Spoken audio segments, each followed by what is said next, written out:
ابھی تک آپ نے اس طریقے سے کسی بھی ساتھی سے نہیں سنا ہوگا، پہلی مرتبہ مجھ سے سنیں گے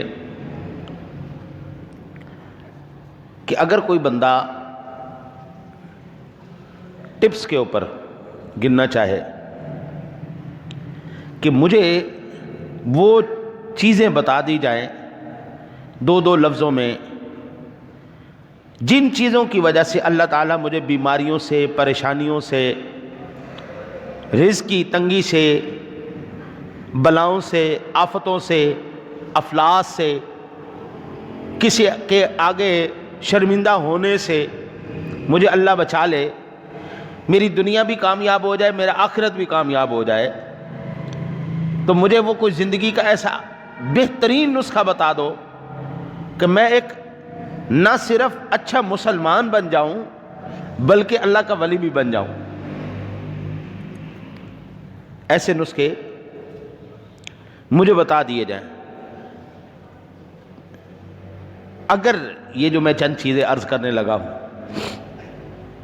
ان پر اگر عمل کر لیا جائے، نہ صرف آپ لوگ ایک اچھے مسلمان بن جائیں گے، دنیا کی مصیبتوں سے، بلاؤں سے، آفتوں سے، دنیا کی تنگیوں سے، ان چیزوں سے بچ جائیں گے، بلکہ اللہ وحدہ لا شریک کی بارگاہ میں متقی پرہیزگار بھی لکھے جائیں گے اور ولیوں میں بھی شمار ہوں گے۔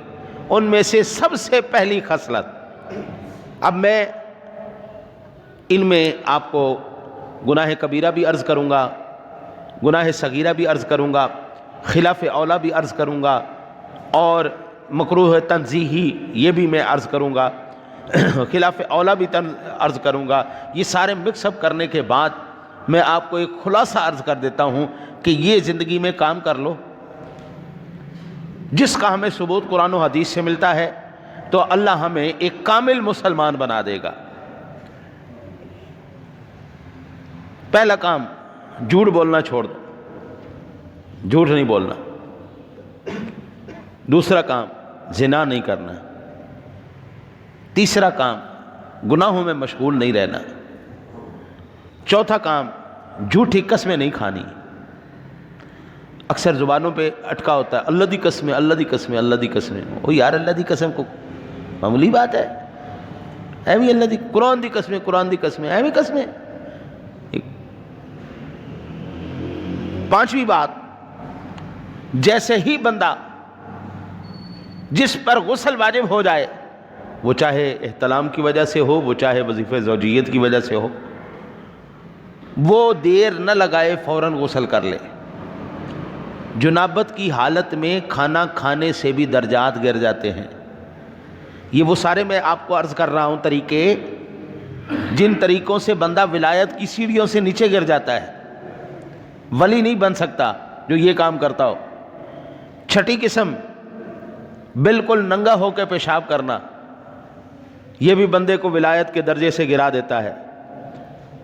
رات کو جھاڑو دینا، خصوصاً کپڑے سے جھاڑنا، ناخن دانت سے کاٹ کاٹ کے کھانا۔ دانت تو اکثر عادت ہے نا جی، کبھی ہونٹ کھائے رکھا، کبھی دانت کھائے رکھے۔ بعض بندوں کے آپ دیکھیں گے وہ یہ ناخن ہی نہیں ہوتے، وہ کھا کھا کھا کے انہوں نے اس کو برباد کر دیا۔ 9واں نمبر ہے جی، پائجامہ یا دامن یا آنچل سے منہ پونچھنا۔ وضو کیا، قمیض کا پلو اٹھایا، دھوتی کا پلو اٹھایا، منہ صاف کر دیا۔ 10واں، فقیروں سے روٹی چھیننا۔ دنیا فقیروں کو دیتی ہے، یہ فقیروں سے بھی لے لے۔ 11واں، کھڑے ہو کر پاجامہ پہننا۔ میں نے کل حدیث پاک عرض کی تھی، چکو آپ نیچے بیٹھ جاؤ، ادھر بیٹھ جاؤ۔ کل میں نے حدیث پاک عرض کی تھی درس کے دوران، میں عرض کر دیتا ہوں۔ وعن سلمان قال بعض المشرکین وهو یستہزئ انی لارى صاحبکم یعلمکم حتی الخراءۃ قلت اجل امرنا اللہ نستقبل القبلۃ ولا نستنجی بایماننا ولا نکتفی بدون ثلاثۃ احجار لیس فیہا رجی ولا عظم رواہ المسلم واحمد ولفظہ۔ بعض کافروں نے اعتراض کیا مسلمانوں پر، دیکھو جی یہ مسلمانوں کا نبی کیسا نبی ہے، یہ تو ان کو پیشاب کرنے کا طریقہ بھی بتاتا ہے۔ صحابہ کرام علیہم رضوان پر جب یہ اعتراض ہوا تو انہوں نے کہا او بیوقوف لوگ، یہ تو ہماری خوش نصیبی ہے کہ اللہ کے نبی ہمیں پیشاب کرنے کا طریقہ بھی بتاتے ہیں۔ انہوں نے ہمیں یہ حکم دیا ہے قبلے کی طرف منہ کر کے پیشاب نہیں کرنا، اللہ کے نبی نے ہمیں حکم دیا ہے 3 ڈھیلوں سے کم استنجا نہیں کرنا، اللہ کے نبی نے ہمیں حکم دیا ہے گوبر سے ہڈی سے تم نے استنجا نہیں کرنا۔ ہاں ہمیں یہ فخر ہے کہ ہمارے نبی نے ہمیں ہر چیز کا طریقہ بتایا ہے۔ یعنی کافر آج ہی کا کافر مسلمان کے مذاق نہیں اڑاتا، دیکھو جی سر پہ پگڑی پہنے پھرتے ہیں، دیکھو جی یہ کیسے لباس پہنے بیٹھے ہیں، ایسے کوئی لباس ہوتے ہیں، ایسے کوئی کپڑے ہوتے ہیں، کپڑے تو یہ ہوتے ہیں جو ہم پہنتے ہیں۔ مسلمانوں کا مذاق آج سے نہیں اڑایا جا رہا، صحابہ کرام علیہ رضوان کا بھی مذاق اڑایا گیا، دیکھو جی تمہارے نبی تو یہ بھی طریقہ بتاتے ہیں پیشاب کیسے کرنا ہے۔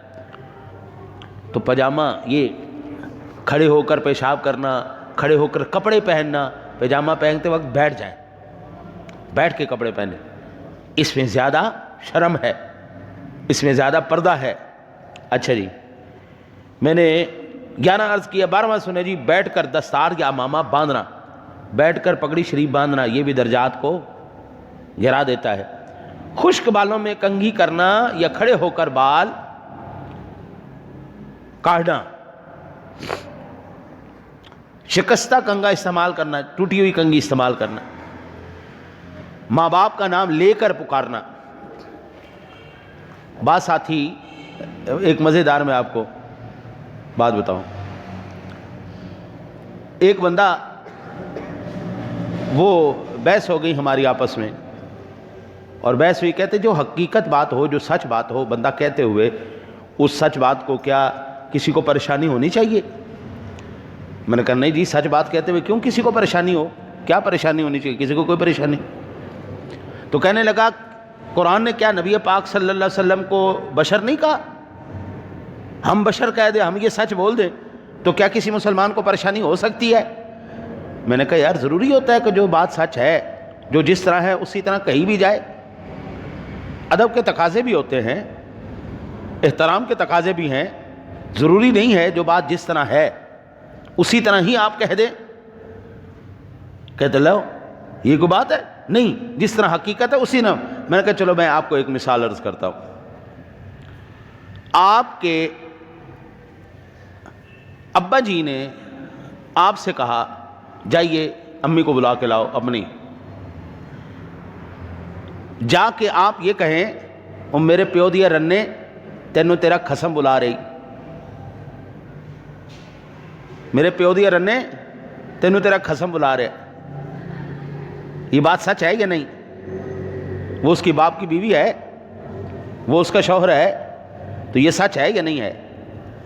تو سچ کہنا ضروری ہے، یوں نہیں کہہ سکتا امی جی آپ کو ابو جی بلا رہے ہیں، مما کہو، ممی کہو، جو بھی کہو، ہاں جی۔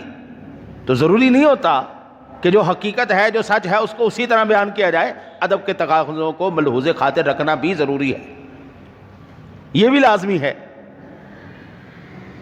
ماں باپ کو نام لے کے کبھی نہ پکارا جائے، امی جان، ابو جان، اس طرح، ماں جی، جو بھی آپ کے ہاں معروف ہے آپ کہے۔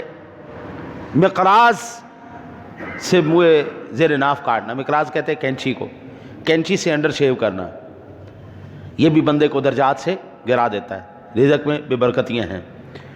40 روز سے زیادہ اندر کی صفائی نہ کرنا، بس 40 دن، بس 40 سے اوپر نہیں کرنے دینا، میکسیمم 40 دن۔ اول تو ہر ہفتے آپ صفائی کریں، جیسے ہی جمعہ شریف کے لیے غسل کے لیے جائیں ساری صفائی کریں، ناخن شاخن سارے بہترین کر کے جو ہے خط وغیرہ کروائیں، ہر ہفتے تیار ہو کے سونے سونے بن کے مسجد میں تشریف لائیں۔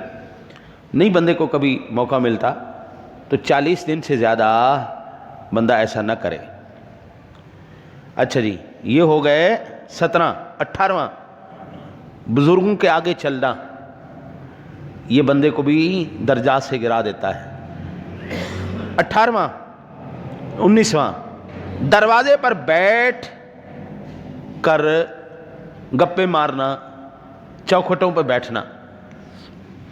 اکثر دروازوں کے باہر نوجوان بیٹھ جاتے ہیں، دکانوں کے باہر بیٹھ جاتے ہیں، یہ بھی بہت بڑا خطرہ ہے۔ 20واں جی لہسن اور پیاز کی پوست جلانا۔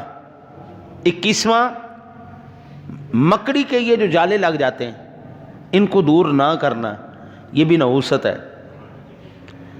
22واں جوؤں کو زندہ چھوڑ دینا۔ 23واں نماز میں کاہلی کرنا۔ اذان ہو گئی، نماز پڑھو، آ جاؤ مسجد کے اندر نماز۔ انسان ساری زندگی اسی نسخے کو حاصل کرنے کے لیے دوڑتا پھرتا ہے، مجھے کامیابی مل جائے، میں کامیاب ہو جاؤں۔ لیکن کیسی عجیب بات ہے، مؤذن جب کہتا ہے حی علی الفلاح، آؤ کامیابی کی طرف، 5 وقت سپیکر میں زور زور سے کہتا ہے حی علی الفلاح، کامیابی ادھر سے ملے گی، یہاں سے ملے گی، ادھر کوئی نہیں سنتا۔ اچھا جی، اگلا ہے جی 24واں نمبر، پھٹے ہوئے کپڑے کو نہ سینا۔ کپڑا پھٹ جائے اس کو سی لو۔ 25واں فجر کی نماز پڑھ کے مسجد سے جلد نکل آنا۔ 26واں صبح کی نماز کے فوراً بعد سو جانا۔ یہ بڑا اکثر یہ بات دیکھی گئی، اول تو فجر کی نماز نہیں پڑھنی، یہ میں نے حدیث پاک پڑھی ہے، کبھی میں انشاءاللہ ایک دفعہ میں نے پہلے عرض کیا تھا، پھر عرض کر دوں گا۔ جو بندہ فجر کی نماز کے وقت سویا رہتا ہے اور اس کے گھر میں، یہ حضور نے فرمایا، اس کے گھر میں فقر و فاقہ آئے، ہاں جی، وہ محتاج ہو جائے، وہ فقیر ہو جائے، وہ بھوکا مرے، وہ مجھ سے شکوہ نہ کرے۔ جو فجر کی نماز نہیں پڑھتا، یہ بڑا غور سے سنو، یعنی فجر کی نماز پڑھنے والے کے رزق میں اللہ برکت دے دیتا ہے۔ فجر کی نماز پڑھنے کے بعد فوراً نہیں سو جانا، اشراق کا وقت ہو لینے دو، جب اشراق کا وقت ہو جائے اس کے بعد سونا ہے سو جاؤ، اس سے پہلے۔ یہ بھی دیکھا، یہ میں وہ عرض کر رہا ہوں چیزیں جو آپ کو ولی بنا سکتی ہیں، یا جو یوں کہہ لیں کہ یہ وہ چیزیں ہیں جو آپ کے ولی بننے کے راستے میں رکاوٹ ہے، آپ کو ولی نہیں بننے دے رہی۔ 27واں اولاد پر باوجود مالداری کے تنگی کرنا۔ ایک ہے فضول خرچی کرنا، قرآن کہتا ہے ان المبذرین کانوا اخوان الشیاطین، یہ جو فضول خرچ ہیں یہ شیطان کے بھائی ہیں، اور جو باوجود اللہ نے جن کو دیا ہے ان کی اولاد کے کپڑے دیکھے، پھٹے پرانے کپڑے بیچاروں کے، نہ کھانے کو صحیح ملتا ہے نہ رہنے کو صحیح ملتا ہے، باوجود اس کے تنگی کرنا، یہ بھی ایک بہت بڑا رکاوٹ کا ذریعہ ہے۔ اچھا جی، اس کے بعد 28ویں نمبر بغیر ہاتھ دھوئے کھانا کھانا۔ سرکار دو عالم صلی اللہ علیہ وسلم کی ذات گرامی کھانا کھانے سے پہلے بھی ہاتھ دھوتے تھے، کھانا کھانے کے بعد بھی ہاتھ دھوتے تھے۔ آپ سرکار دو عالم صلی اللہ علیہ وسلم دونوں وقت آپ ہاتھ، تو ان دونوں وقت میں ہاتھ دھونا بھی بہت بڑی، نہ دھونا یہ رکاوٹ ہے۔ 29واں یہ ہو گیا جی، 29واں نمبر ہے جی کھانے کے بعد برتن صاف نہ کرنا۔ 30واں اہل و عیال سے لڑتے رہنا۔ اسی بات پہ ختم کرے، وقت کے دامن میں وسعت نہیں رہی، زندگی رہی تو پھر یہ میں بڑا اہم ترین موضوع ہے، کیونکہ یہ عام روٹین میں بیان نہیں ہوتا۔ یہ میں نے کیا چیزیں عرض کی ہیں جی جو ایک کامل مسلمان بنا سکتی ہیں آپ کو، ان پہ اگر ہم توجہ کریں، سچا مسلمان بنا سکتی ہیں، اللہ کا ولی بنا سکتی ہیں۔ یہ کل 100 چیزیں ہیں، ان میں سے 30 آج میں نے عرض کر دیں، اور 30ویں آخری کیا ہے کہ جلاد بن جانا اپنے گھر والوں کے لیے۔ جیسے ہی گھر میں داخل ہو بس ہٹلر آ گیا جی، ہٹلر آ گیا، ہر وقت لڑے رہنا، گندا منہ بنائے رکھنا، ہر وقت اولاد سے، بیوی سے، ہاں جی، بندہ لڑتا رہے، ان سے جھگڑتا رہے، یہ بھی اللہ کا ولی نہیں ہو سکتا. اس کو میں اپنی زبان میں کہتا ہوں بھوت. یہ لوگ بھوت ہیں، باہر نکلیں تو جناب ان سے خوش اخلاق اور ان سے اچھا ہے ہی کوئی نہیں، اور جیسے ہی گھر میں گھسے فوراً وہ سارا لبادہ اڑ گیا. یہ بھوت بن گئے گھر میں آ کے. بچے بھی ڈر رہے ہیں، بچیاں بھی ڈر رہے ہیں، ہائے پتہ نہیں کیا چیز ہو گئی، ہائے کیا. بیوی بھی ڈر رہی ہے، پتہ نہیں کیا ہوگا ہمارے ساتھ. ہاں جی، جلاد بن گیا. تو یہ لوگ بھوت ہو سکتے ہیں، اللہ کے ولی نہیں ہو سکتے. اور اللہ تعالیٰ سے دعا کرتا ہوں